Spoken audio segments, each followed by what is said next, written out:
Mountaineering has claimed the lives of many adventurers. One mountain that towers above all others regarding death tolls is Mount Washington, with its current 174 fatalities. The presidential range in the White Mountains consists of a series of mountains whose maximum elevation reaches 6,288 feet. Paired with rocky cliffs, dangerous terrain, and unpredictable weather, the mountain poses threats to anyone who wishes to venture onto its slopes. But amidst these red flags, adventurers flock to its trails and slopes, marveling at its beauty, while others seek the thrill of conquering its dangers, some never returning alive. Here are stories of 5 disturbing deaths on Mount Washington. Story 1. At the end of autumn in 2001, Louise Chaput, a 52-year-old psychologist from Sherbrooke, Quebec, set off on a solo hiking adventure to the White Mountains, an area famous for its tough landscape and harsh weather. Louise, a skilled and enthusiastic hiker, intended to spend the weekend discovering the stunning scenery of the Presidential Range, a place she had previously frequented and loved for its beauty. It was clear to those close to Louise that she had a strong interest in nature and outdoor activities. Described as a kind person who helped others and had a great sense of humor, Louise found comfort and happiness in the peacefulness of the wilderness. Even with her busy schedule as a family and marital psychologist, Louise always found a way to prioritize her favorite outdoor activities. In the afternoon of Thursday, November 15, 2001, Louise reached the Pinkham Notch Visitor Center in New Hampshire, prepared to start her hiking journey alone. Excited to move around after the long car journey, she took a brief walk, leaving her silver Ford Focus estate car parked in the parking area. Witnesses reported that Louise asked about a suitable path for a short trip. The Lost Pond Trail across the street was suggested by a staff member at the visitor center. Louise, showing her appreciation, went toward the trail, expecting to be back before evening. Time went by, but Louise did not come back to her lodge as she had intended. Worried about her safety, her family informed the authorities that she was missing. A search and rescue operation took place with the participation of various agencies and volunteers. In spite of the difficult conditions caused by severe weather and rough terrain, search teams tirelessly combed the area, eager to uncover any sign of the lost hiker. Louise's car was found abandoned at the Glen Falls parking area, near the trailhead where she began her hike. Back then, nobody knew it would be the last time she'd be seen alive. The grim finding increased concerns about her well-being and escalated the search endeavors. But it wasn't until the 22nd of November, the day of Thanksgiving, that the search efforts would bear fruit. While hiking the Glen Boulder Trail near Mount Washington, hikers came across a haunting scene: the dead body of Louise Chaput. Her body showed several stab wounds, clear evidence of her brutal murder. The gruesome discovery caused a stir in the community and left investigators scrambling to solve the mystery of Louise's murder. Her demise sparked concerns and speculation about who the killer could be due to the unclear circumstances. Even with extensive work by the authorities, the situation continued to be shrouded in mystery. Investigators went through evidence, spoke with witnesses, and followed leads, yet the mysterious culprit continued to evade capture. One prevailing theory proposed that theft could be a potential reason. Louise's blue Canuck sleeping bag and backpack were not found at the location, suggesting that she may have had a confrontation with her attacker. Nevertheless, the pilfered goods had minimal inherent worth, causing some to doubt the reasoning behind the theft. Additionally, the killer's behavior following the murder perplexed investigators even more. Notably, the perpetrators did not steal Louise's car or use her credit or bank cards, indicating that their main goal may not have been financial profit. As the investigation continued, officials felt increasing pressure to solve the case and provide justice for Louise and her bereaved family members. Nevertheless, even with their exhaustive efforts, the trail went cold, and the killer continued to evade identification. In the years after, the unresolved homicide of Louise Chaput remained a haunting presence over the White Mountains, reminding people of the perils hidden in the area's picturesque landscapes. Even with time passing, the memory of Louise's tragic fate remains, serving as a reminder of how fragile life is and the ongoing search for truth and justice. However, despite the ongoing doubts and questions, a pressing question remains. Who was accountable for the tragic murder of Louise Chaput, and will she ever receive justice? Story 2. As the cool September breeze swept over New Hampshire in 1855, 23-year-old Lizzie Bourne from Kennebunk began her last adventure, a hike up Mount Washington. With her adventurous spirit, Lizzie eagerly got ready to conquer the 6,288-foot mountain, joined by her Uncle George, Cousin Lucy, and Uncle George's wife, Aunt Jane. Their adventure started without any trouble. They took the morning train from Saco, Maine, and arrived at the Glen House, a charming hotel located at the foot of the mountain. A mix of excitement and nervousness hung in the air as they looked at Mount Washington's daunting peak, covered in mist. Ignoring the warnings of bad weather to come, Lizzie urged her Uncle George and his daughter Lucy to start climbing right away, instead of waiting until morning. They embarked on the 8-mile carriage trail to the summit with enthusiasm and a longing for adventure. By 4 p.m., the group started feeling tired and took a short break at the halfway house. At this location, construction workers, aware of the approaching storm, suggested that they abandon their climb. Nevertheless, driven by a strong will and misconception regarding their chances of beating the elements, the girls convinced Uncle George to continue the trek, ignoring the warnings as mere speculation. Visibility decreased and temperatures dropped as darkness fell over the mountain. The group fought to stay oriented in the dangerous terrain, battling strong winds and dense fog. Even with all the hard work they put in, they came to the unsettling realization that their journey was not yet complete. With determination, Uncle George built a basic rudimentary stone wall to protect his loved ones from the harsh conditions in a last-ditch effort to survive, a feeble wall against the unrelenting elements. All night long, he carefully looked after Lizzie and Lucy, providing whatever small amount of comfort he could during the never-ending storm. Regrettably, Uncle George's worst fears were realized at approximately 10 p.m. when he went to see the girls and saw that Lizzie was not moving. He held her hand and noticed it was chilly. Lizzie's motionless body showed no indication of life. She had succumbed to the harsh elements of Mount Washington, and amidst its terrain, she took her last breath. The morning offered no comfort as Uncle George and Lucy, dealing with sorrow and shock, sought help from the tip-top house. 4 individuals descended and brought Lizzie's lifeless body back to the hotel. The group tried for 4 hours to bring Lizzie back with hot rocks and hot baths, but she was already gone. The workers quickly constructed a wooden box, and several women carefully placed Lizzie inside. Utilizing a pole and leather straps, 2 men assisted the grieving family and cautiously descended the mountain with Lizzie's body.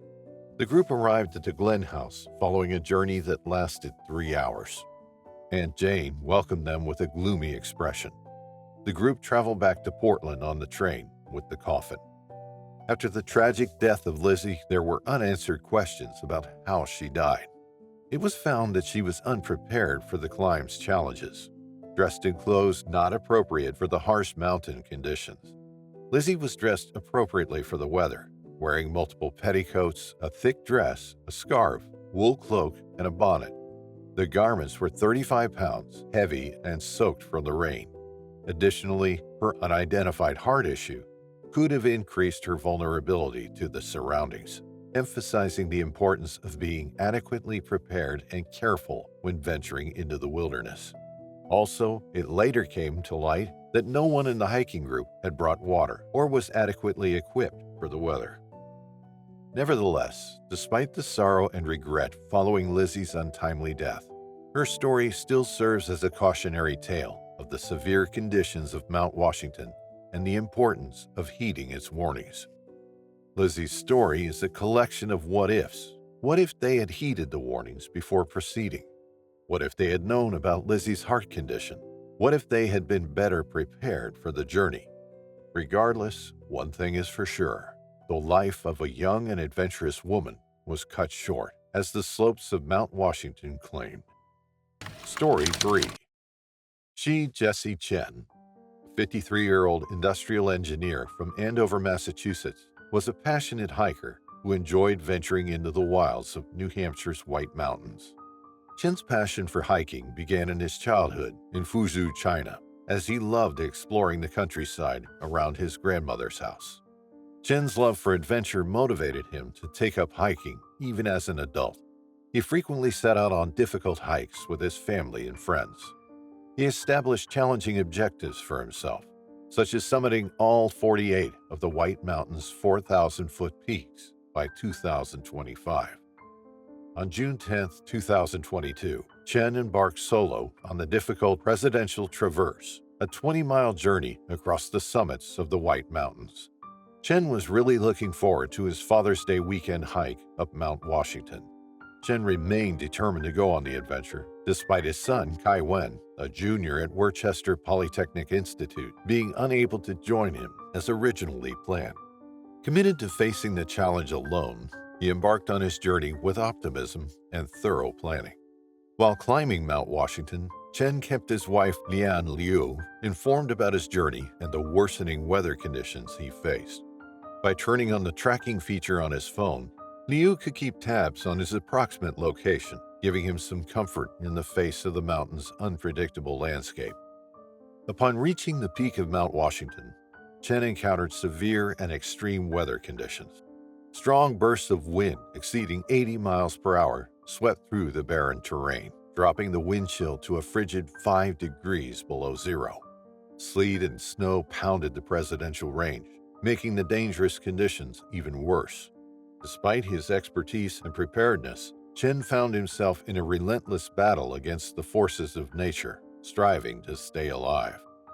At 5:30 p.m., only a mile away from the Lake of the Clouds hut, Chen's circumstances worsened significantly.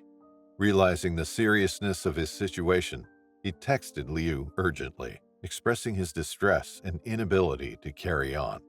Liu, worried by her husband's message, quickly called 911 at 5:30 p.m., urgently requesting help to save Chen from the dangerous situation developing on the mountain.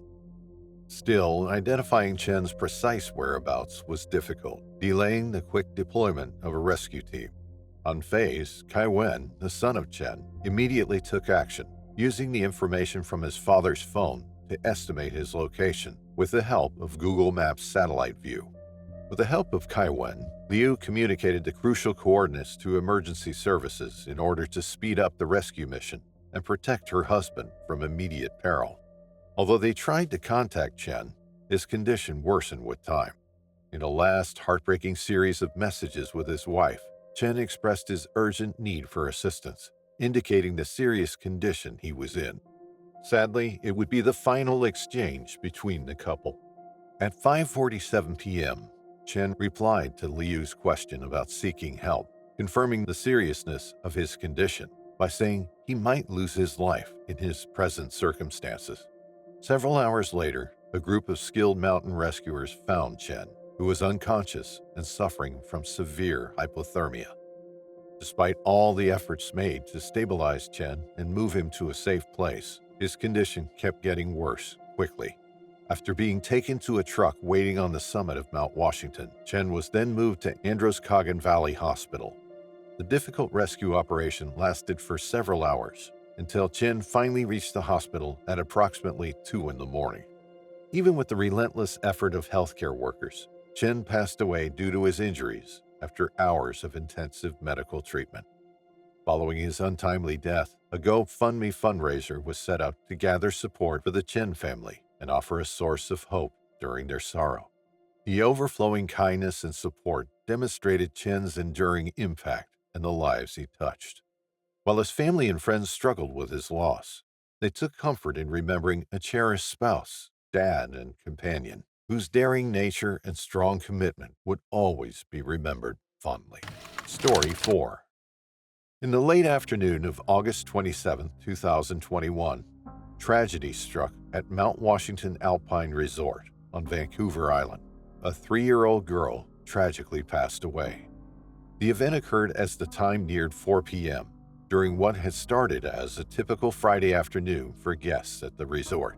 The young girl happily played mini-golf with her siblings at the resort, alongside her brother and parents. The entire family was enjoying themselves, unaware that their joy would be destroyed suddenly. About 4:15 p.m., a rock came loose from its position above, detached from its unstable resting place, and quickly fell towards the ground below at an alarming speed.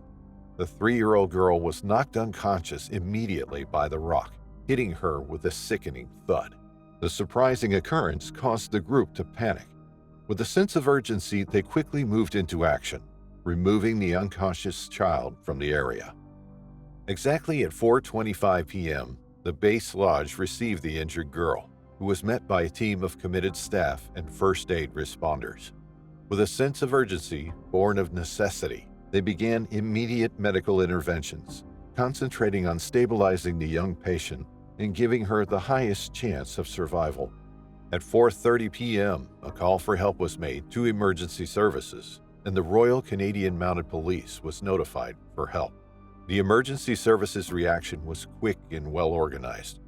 2 ambulances, sent from Cumberland and Campbell River, rushed toward the resort, their sirens cutting through the quiet mountain atmosphere. At the same time, an air ambulance from Qualicum Beach was also sent to assist in the rescue mission. By 4:45 p.m., paramedics and emergency teams had arrived at the lodge. Even though the individuals working on the rescue mission made relentless efforts, the result ended in a tragic inevitability. At 5:10 p.m., the young girl took her last breath as she succumbed to her injuries caused by the accident.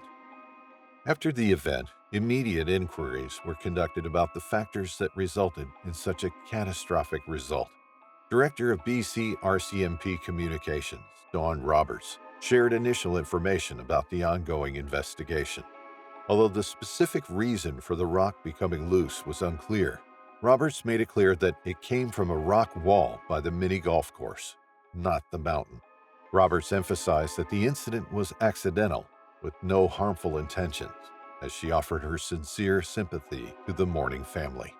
Showing understanding and care, she recognized the deep sorrow they had suffered, promising a detailed inquiry to uncover the truth about the event. As a safety precaution, the resort closed its mini golf course promptly after the incident. This clear action emphasized Mount Washington Alpine Resort's dedication to putting safety first and avoiding additional harm to visitors. Dean Prentice, the general manager of the resort, conveyed deep sorrow and sympathy for the family impacted by the tragedy. In a 6:30 p.m. statement, he expressed the resort team's sincere sympathies, acknowledging the significant effect of the loss. Prentice thanked the first responders and resort staff for their commitment and hard work in challenging circumstances. As the inquiry into the event progressed with the BC Coroner's Service and the RCMP in charge, words provide little comfort in times of deep sorrow. After this tragic loss, the community grieved the death of a young life cut short. Story 5. It was the dawn of Monday, February 1st, 2021, when Ian Forgaze, a seasoned backcountry skier, known affectionately as Skiin' Ian or Lincoln Lynx, embarked on what would tragically become his final descent.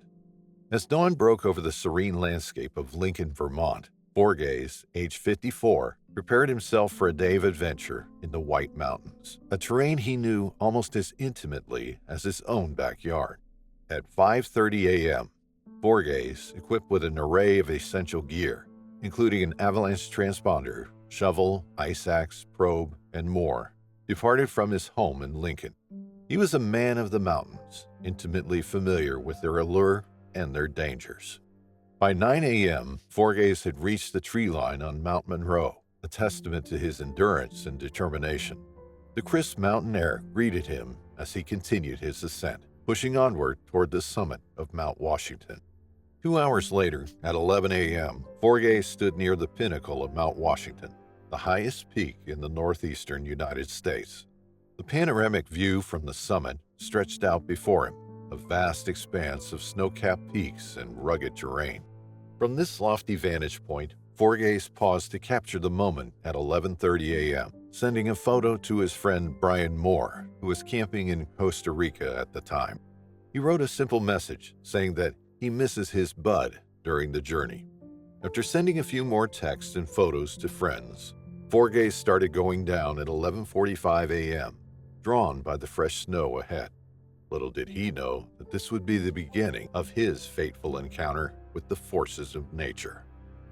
At 12:15 p.m., somewhere along his descent, Forgase triggered a small avalanche, a sudden and unexpected turn of events that would seal his tragic fate. In the vast expanse of the backcountry, even the most experienced skiers are not immune to the whims of the mountain.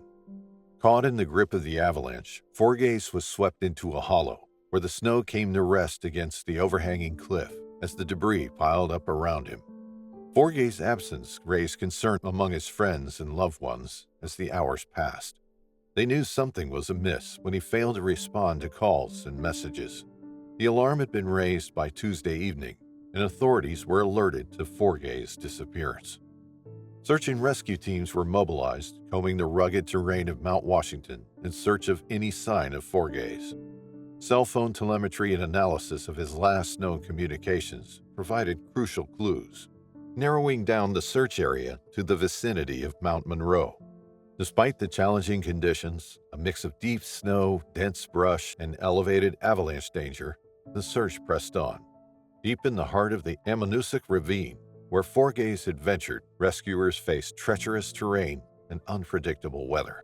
Then a breakthrough. Forgase's car was discovered at the Ammonoosuc Ravine trailhead, confirming his presence in the area. With renewed determination, search teams honed in on the ravine, following leads provided by Forgase's last communications. At last, a beacon signal was acquired, a faint but hopeful sign of Forgase's presence buried beneath the snow. For over an hour, rescuers toiled tirelessly, digging through layers of avalanche debris in a race against time.